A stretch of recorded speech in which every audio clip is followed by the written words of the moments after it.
Hi, Edward Reformina here, author of Pinoy MLM Expose and the creator of Sponsor More Downlines. In this 3-part video training, ituturo ko sa iyo yung mga secret sponsoring strategies na nadiskubre at natutunan ko na tumutulong sa akin para makapag-sponsor ng 10 up to 23 direct downlines every single month. Ang goal ko sa video na to ay ma-share sa iyo yung mga strategies na natutunan ko and hopefully ma-apply mo din tong mga strategies na to sa business na ginagawa mo ngayon para makuha mo yung resulta na gusto mo. Ginagawa ko to dahil alam ko na madaming Pinoy networkers ang nagsistruggle o nahihirapan sa kanilang network marketing business. So sa ganitong paraan, I hope makatulong kahit paano. Ang una natin pag-usapan ay yung mga common problems na na-experience at nararanasan ng mga Pinoy networkers sa kanilang network marketing business. Una sa mga problem na yon ay yung puros hindi qualified ang mga na-invite na prospect, kaya puros rejections din ang napapala nila. So karamihan ng mga na-invite nila is mga negative, mga skeptical, kung hindi negative at skeptical, mga walang pera. So ito yung ilan sa mga reason kung bakit puros rejections yung napapala nila doon sa mga ini-invite nila. Pangalawang problem is, madami na silang na-invite, pero nahihirapan at wala pa din silang mapajoin. So, na-invite na nila lahat ng mga kakilala, kaibigan at kamag-anak nila, pero nahihirapan silang i-convert yung mga prospects na yun into downlines. Pangatlong problem is, nauubusan sila ng panggalaw. So, yun nga, dahil nga ang dami na nilang na-invite, tapos puros rejection, hirap sila magpasali. Anong nangyayari?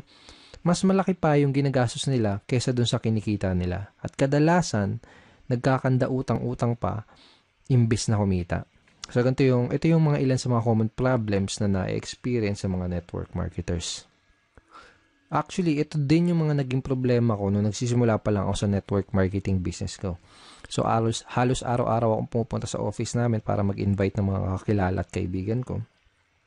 And ginawa ko lahat ng mga sinabi at tinuro sa akin ng upline ko. Nag-invite ako ng kung sino-sino, namigay ako ng flyers sa kalsada, sa mga malls, na musakal, nag-house party, nagbahay-bahay, etc. etc. Pero yun nga, puros rejections yung napala ko. At yung puros rejections yung natanggap ko sa mga prospect ko kahit ang dami ko nang in-invite. Karamihan doon sa mga na-invite ko, puros negative, mga skeptical. Yung iba sinabihan ako na scam daw yung ginagawa ko. Yung iba sinabi, balikan ko na lang daw sila kapag may resulta na ako. Yung iba naman, sinabi na yung mga nauna lang kumikita dyan, kung ano-ano pa. Sa madaling salita, puros mga hindi qualified na prospects yung mga na-invite ko. So, yun nangyari sa akin. After 4 months, isa lang yung napasali ko. Actually, itong isang napasali ko na to parang naawa lang siya sa akin kasi nga wala akong mapajoin. Parang napilitan lang siya na mag-join sa akin. And dahil nga ganun, hindi ako kumikita sa business ko. Puros failures and rejection. Nagkanda utang-utang ako kasi dahil syempre kailangan ng panggalaw. Okay? So, nagkanda utang-utang. And then, ang laki ng pera din na nalugi sa akin. So, umabot ng mga nasa 80,000 mahigit or more. Hindi ko na alam. Pero syempre, hindi ako basta-basta sumuko. Ang ginawa ko, naghanap ng mga solusyon doon sa mga problema ko na yon. Okay? And thank God, nakahanap naman ako ng solusyon. At pagkatapos kong mahanap yung mga solusyon na yun, pagkatapos kong makadiskubre ng mga solusyon doon sa problema ko sa business ko, ito yung ilan sa mga nangyari sa akin. I sponsored 63 direct downlines in 4 short months.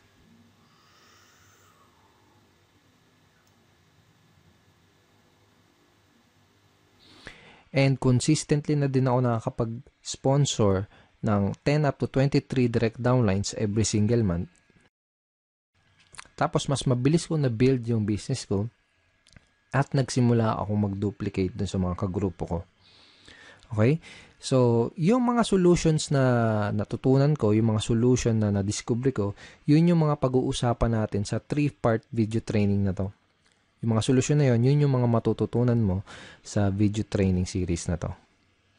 Okay, so pag-usapan ulit natin yung typical scenario na nangyari sa mga network marketers. So, pumasok sila sa network marketing business nila, first time man or kung may past experience. Pero nangyari ganito, excited sila sa una, pump up sila. So, shinare kagad nila yung business nila sa mga kaibigan, sa mga kakilala, kamag-anak nila. Nag-prospecting agad sila, nag-share sa Facebook, invite dito, invite doon, invite sa kaliwat kanan yung pag-i-invite. Tapos excited na excited sila and pump up sila dahil ang ine-expect nila is makuha na nila yung mga pangarap nila. Ine-expect nila is makuha na nila yung mga goals nila. Okay? Pero ang nangyayari, unfortunately, puros rejections, puros failures, at puros frustrations yung na sumasalubong sa kanila. Tapos nagtataka sila kung bakit ganun yung nangyayari. Hindi nila alam kung bakit ganun yung nagiging resulta kahit binibigay naman nila lahat ng effort nila. Kahit ginagawa na nila lahat ng mga tinuturo sa kanila. Hindi nila alam na ang tunay na problema kaya sila nahihirapan, ang dahilan kung bakit puros rejections ang napapala nila ay dahil hindi nila alam kung paano mag-pre-qualify o mag-sort out ng mga prospects. Kaya nangyayari, madami silang oras, effort at pera na sinasayang sa pakikipag-usap sa mga unqualified na prospects. Hindi din nila alam kung paano sagutin ng tama yung mga common MLM objections. Kaya kahit qualified na yung mga prospect na kausap nila, hindi pa din nila mapajoin dahil sa mga objections na hindi nila nasasagot ng tama. Okay? At hindi nila alam, karamihan, hindi nila alam kung paano mag-close effectively. Kaya kahit madami silang mga prospects na kinakausap, hirap pa din silang makapag-recruit. Bago ko ituro, bago ko i-share sa iyo yung mga solusyon sa mga problema na to, first, I would like you to imagine na nag-apply ka sa McDonald's. Sabihin natin, nag-apply ka sa McDonald's tapos natanggap ka sa trabaho. Pero ito yung scenario, wala kang kahit anong alam sa pagluluto, hindi ka pa nakapagprito kahit isang beses, hindi mo pa nagagawang magluto sa tanan ng buhay mo. Okay? Ngayon, ito yung tanong. Kapag inutusan ka ba ng manager para pumunta doon sa kitchen para magprito ng burger patty, ang tanong is, magagawa mo ba ng tama yung trabaho mo? Yung inutos sa'yo? Malamang hindi kasi nga wala ka pang background, wala ka pang knowledge para gawin yung task na yan. Tingin mo alam mo kung kailan mo babaliktarin yung burger patty. Tingin mo alam mo kung luto na o kung hilaw pa yung burger patty na niluluto mo. Malamang hindi kasi nga wala ka pa nung idea, wala ka pa nung tamang knowledge para gawin yung trabaho na yun. So para magawa mo yung trabaho, ang gagawin nila sa totoong buhay, ang gagawin nila sa'yo dito kapag nag-apply ka pag pumasok ka sa McDo, ang gagawin nila sa'yo, bibigyan ka nila ng tamang training. Okay? Bigyan ka nila ng tamang training para magkaroon ka ng tamang knowledge. Pag meron ka na ng tamang knowledge, magkakaroon ka ng tamang skills para magawa mo ng tama yung trabaho mo. So, ganun din dito sa network marketing. Kung gusto mong magawa ng tama ang negosyo mo, kailangan mo ng tamang training at kailangan mong matutunan yung mga tamang skills. Lalo na kung first time mo pa lang sa network marketing or kung bago ka pa lang sa business mo. Ang solution dun sa mga pinag-usapan natin kaninang common network marketing problems is to acquire skills. Okay? Kasi kapag meron ka na ng mga tamang skills, tamang network marketing skills, yun yung magiging susi mo para maging successful ka sa network marketing business mo. Okay? Let's face it, kahit ano pang career at kahit ano pang business ang pasukin mo, you need to acquire skills. Kahit yung simpleng pagbabaligtad lang ng burger patty sa McDonald's, kahit yung simpleng ganung trabaho, is kailangan ng tamang skills, kailangan ng tamang training. What more pa kaya yung network marketing business mo, di ba? So, karamihan ng mga networkers parang ganito kasi nangyayari. Para silang sumusugod sa gera na wala silang dalang bala. Kumbaga, hataw sila ng hataw, araw-araw silang humahataw, kahit wala pa sila ng mga necessary skills na kailangan para magkaroon ng resulta at para magawa ng tama yung business nila. Kaya madalas na nangyayari, mas nauuna pa silang mag-quit bago pa nila matutunan yung mga tamang skills. So kung nahihirapan ka ngayon, kung nahihirapan ka makapag-sponsor, kung nahihirapan ka makapag-recruit, kung nahihirapan ka sa network marketing business mo, yun ay dahil wala ka pa nung mga kinakailangan na skills para maging effective na networker. Kung gusto mo ng resulta sa business mo, aralin mo lang ng mabuti yung mga skills na yun. Ngayon, pag-usapan natin na yung 3 solution skills to success that you need to learn. Ito na yung mga skills na kailangan mong matutunan. Ito na yung mga skills na kailangan mong ma-master kung gusto mong magkaroon ng resulta sa business mo. Okay, first skill is sorting skill. Second is objection handling. Third is closing skill. Ang una natin pag-usapan ay yung sorting. Bibigyan kita ng magandang analogy para mas mag-grasp at mas maintindihan mo na mabuti kung ano ba tong sorting. So sabihin natin may nakita kang 3 mansanas dun sa lamesa. Okay? So gusto mo kumain ng mansanas, kaya ang ginawa mo, kumuha ka ng kutsilyo, hiniwa mo sa gitna yung mansanas. Yung unang mansanas nakita mo, bulok na yung loob niya. So ang ginawa mo, hindi mo kinain. Okay? Pangalawang mansanas na hiniwa mo, nakita mo may uod yung loob. So ang ginawa mo, hindi mo din kinain. Okay? Yung pangatlong mansanas na hiniwa mo, nakita mo okay na siya. Hinug na at pwedeng-pwede nang kainin. So yun ang kinain mo. Yun lang yung kinain mo. So, ang ginawa mo, hindi mo kinain yung naunang 2 mansanas kasi nalaman mo kaagad na hindi sila maganda kainin tsaka baka magkasakit ka pa. Okay? Ganun yung sorting. Pwede mong i-apply to sa network marketing business mo. Pwedeng sa simula pa lang, pwedeng sa una pa lang ay malaman mo na kaagad kung sino lang ba yung mga qualified dun sa lahat ng mga prospect na kinakausap mo. Para mag-i-invest ka lang ng oras, ng effort, tsaka ng pera mo doon sa mga qualified na prospect. Napaka-importante na matutunan mo ang skill na to kasi kapag marunong ka mag-sorting, hindi ka na mag-aaksaya ng oras, effort at pera para lang kausapin yung mga hindi qualified na prospects. Okay? Pag marunong ka mag-sorting, mas makakapag-save ka ng valuable time mo dahil ang mga kakausapin mo lang ay yung mga taong gustong makinig ng business presentation mo at ng mga sasabihin mo. Mas less din yung magiging rejection mo dahil masasala mo ng maigi yung mga makakausap mo at madadala mo sa opisina nyo. Ngayon, tatanungin kita, sinong mas gusto mong kausapin? Sinong mas gusto mong entertainin? Sino yung mas gusto mong dalhin sa opisina nyo? Yung mga taong walang idea sa pupuntahan nyo? Yung mga negative, mga skeptical, yung mga walang pang-invest? O yung mga qualified, open-minded at may mga desire maging successful na prospect na interesadong malaman ang opportunity mo. Okay? So, di na kailangan tanungin, di ba? You can easily sort your prospects by identifying the reason why. Madali mong masusort out yung mga prospects na kinakausap mo. Ang kailangan mo lang gawin is alamin mo kung mayroon ba silang sapat na reason why, kung ano ba yung reason why nila. Kung may maganda ba silang reason why para maging part ng business mo. Okay? So, sabihin natin may kinakausap kang prospect, may pinaprospect ka, o kaya sabihin natin may nag-inquire sa'yo sa mga advertisement mo, sa mga online post mo, sa mga post mo sa mga dyaryo, etc. Kung ano man yung ginagawa mong promotion. Ito yung mga ilan sa mga kailangan mong malaman para malaman mo kung qualified ba yung prospect na kinakausap mo. Okay? Bakit nila kailangan ng additional income? Bakit nila gustong maging successful? May problema ba silang gusto nilang masolusyonan? Bakit nila gustong magkaroon ng pagbabago at mas magandang buhay? Madali mong ma-identify yung mga reason why ng prospect mo by simply asking the right questions. This time, gusto kitang bigyan ng mga example questions, example lines na ginagamit ko para magawa kong malaman kung yung mga reason why ng prospect ko, para magawa kong malaman kung qualified ba yung prospect na kinakausap ko. So, sabihin natin na introduce mo na yung opportunity mo. Ito yung question na pwede mong itanong sa kanya para malaman mo kung ano yung reason why niya at para malaman mo kung qualified ba siya na prospect para sa business mo. Ito. Pwede mo bang sabihin bakit gusto mong magkaroon ng blank?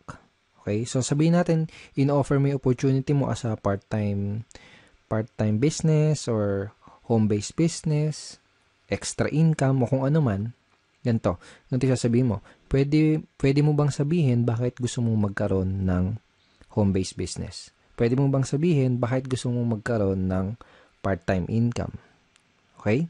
Another example, another variation ng question na to, ito. Ano yung reason bakit ka interesado na magkaroon ng blank? Okay? Again, ilalagay mo doon sa blank kung paano mo ina-offer yung opportunity mo. For example, ano yung reason bakit ka interesado na magkaroon ng home-based business? Ano yung reason bakit ka interesado na magkaroon ng part-time income? Ano yung reason bakit ka interesado na magkaroon ng additional source of income? Malalaman mo kung qualified ba yung prospect na kinakausap mo base dun sa isasagot niya dito sa itatanong mo. Kapag tinanong mo sa prospect mo to, ganito yung pwedeng isagot niya sa'yo. Okay. So basically, this is a screenshot ng chat conversation ko with the prospect. Basically, may kinakausap akong prospect sa Facebook and gusto kong malaman kung qualified ba siya na prospect para sa business ko. Kaya tinanong ko, ito, bakit mo gustong magkaroon ng additional source of income? So, ang sinagot niya, first reason is family. Okay? And sinabi niya din na lumalaki na yung family ko. I have one daughter and incoming baby this May 2013. So basically, anong nangyari, sinabi niya sa akin yung reason why niya. Kung bakit niya gusto magkaroon ng additional source of income. Nalaman ko na qualified siya na prospect dahil meron siyang sapat at magandang reason why para gawin yung negosyo.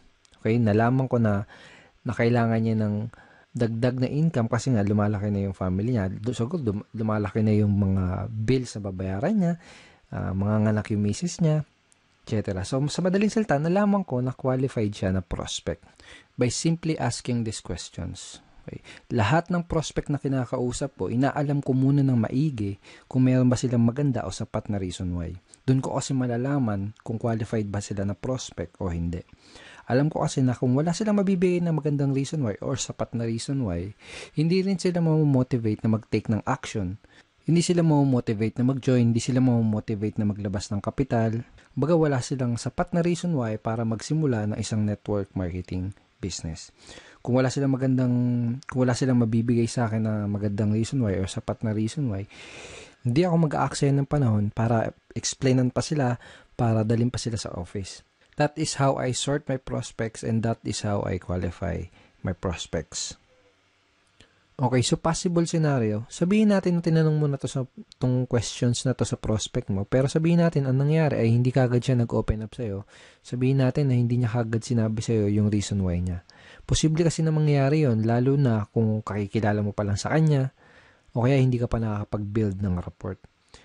Posible na kapag tinanong mo sa kanya tong questions na to, itong ano yung reason bakit ka interesado na magkaroon ng additional source of income, posible na yung isagot niya lang sa'yo ay parang yung mga wala lang. Gusto ko lang kumita ng additional income.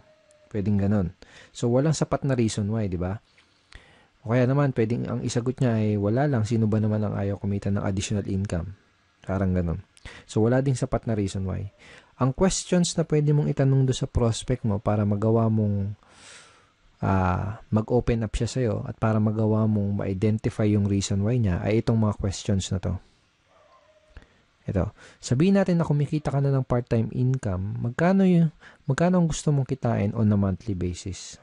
O kaya magkano ang gusto mong kitain na additional income per month?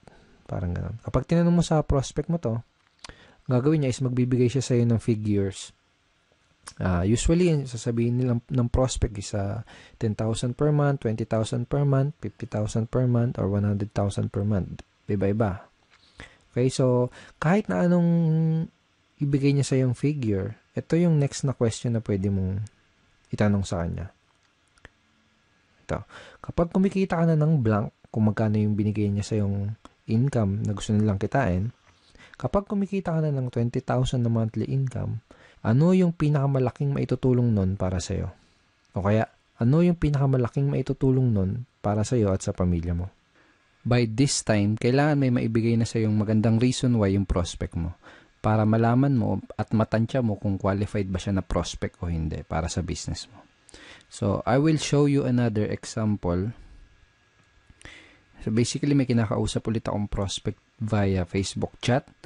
And by the way, napakita ko sa yung mga example is Facebook chat, pero obviously, dapat gamitin mo din to sa face-to-face or one-on-one or table talk conversation.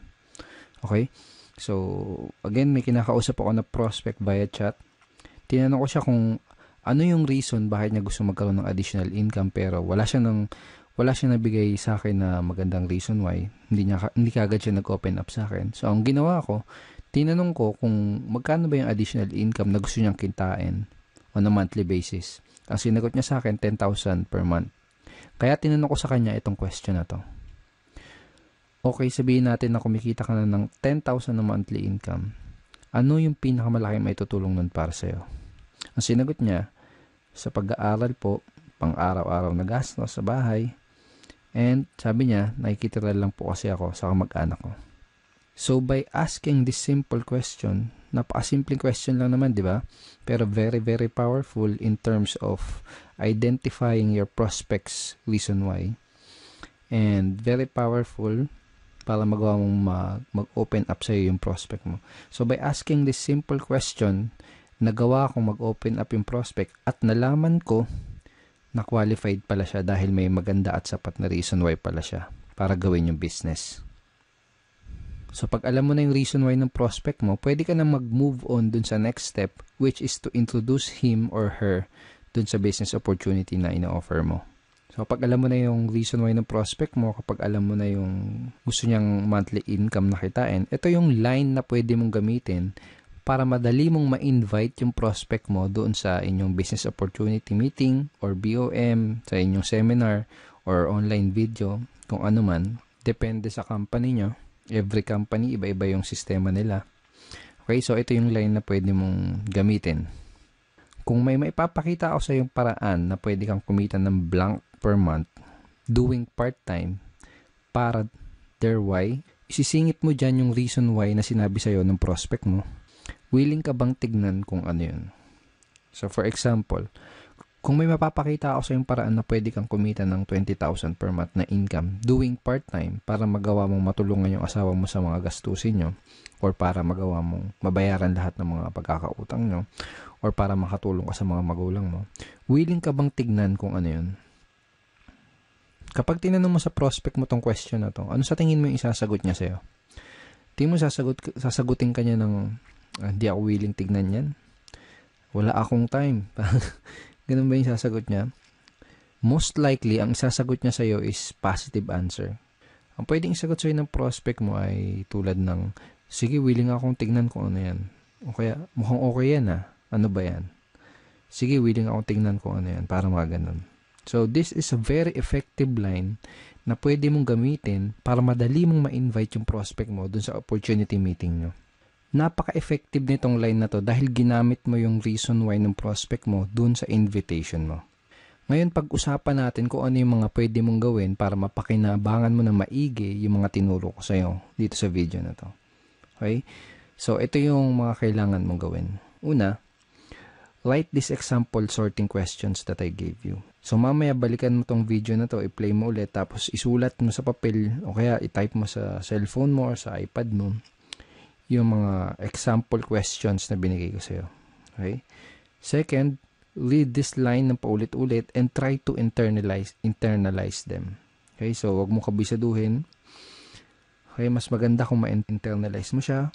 Mas maganda kung mas maintindihan mo kung ano yung reason bakit mo siya tinatanong. Basta, tandaan mo, yung mga example questions na binigay ko sa'yo, ang goal mo, kaya mo gagamitin yung mga example questions na yun, ay para ma-qualify mo yung prospect mo at para malaman mo yung reason why nila. Okay?